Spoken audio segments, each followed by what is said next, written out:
when it comes to climate change, when it comes to ocean issues, there is an inequity between different communities, different areas of the world.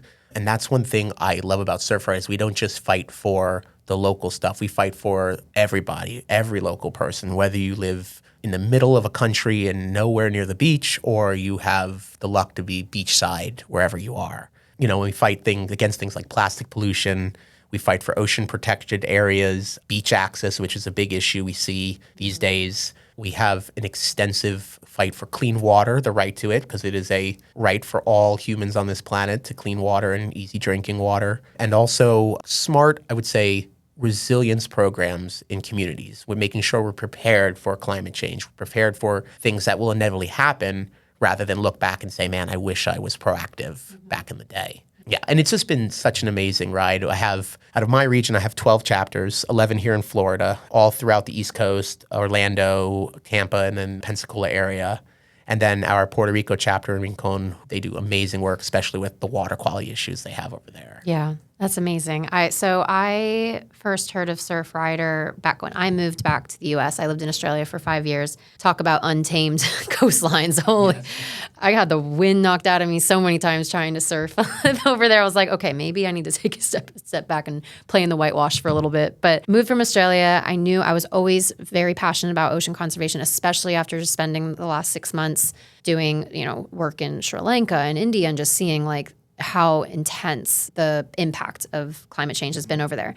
So I came back to them from the US and I was like, okay, I want to get into like a local chapter of something. I don't just want to join like a conglomerate, volunteer center or just like pay a donation to some big national thing. I want to support a national effort, but I also want to have like boots on the ground and like go to the beach cleanups, test the water, do all the things. So I literally tested, I think I wrote like Fort Lauderdale ocean climate something, and immediately Surfrider popped up. And same thing, the logo, the name. I was like, I'm in. Like I'm sold. I don't even know what they do, but I'm in.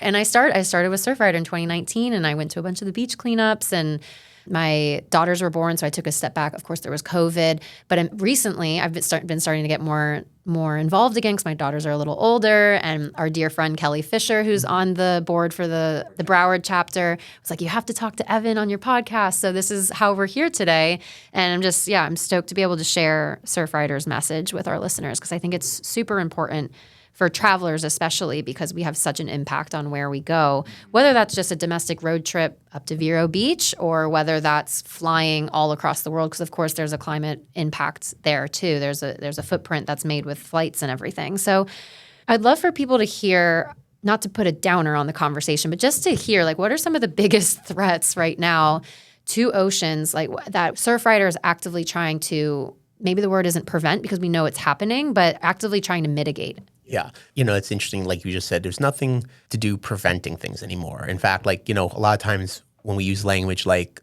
solutions or remedies, it's really non-existent. All these things we're doing these days are adaptations to try to mitigate or lessen our impact on the environment. Because like you said, with travel and flights, there is no easy answer. There is no way somebody can just say, I'm getting everything done across the board, because life just doesn't always work as easy as that. Mm-hmm. Some of the biggest threats, I would say, facing our oceans today, one, obviously, climate change. And our oceans, that's a broad term because our planet is an ocean. Like we are sitting on the 25% bit of land. Most of the planet is all the ocean water. But climate change through man-made global warming, there's a big difference between natural global warming and man-made. And a lot of people don't understand that distinction, but we call it anthropogenic. It's made by our impact on the environment. And then obviously, and especially something travelers can see and see very easily, is the plastic pollution crisis, specifically centered around single-use plastics or disposable plastics. Because,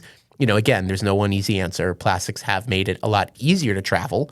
Airplanes are much lighter. Things, it does help in some ways, but it's our consumption of single-use plastics within recreational, commercial industries that have really been plaguing our ocean. I mean, the impacts are more than we even know. We're just finding out about the chemicals in our blood, in our bodies, in our seafood, in endangered species. So I would say that's the two biggest things. And climate change is a broad umbrella.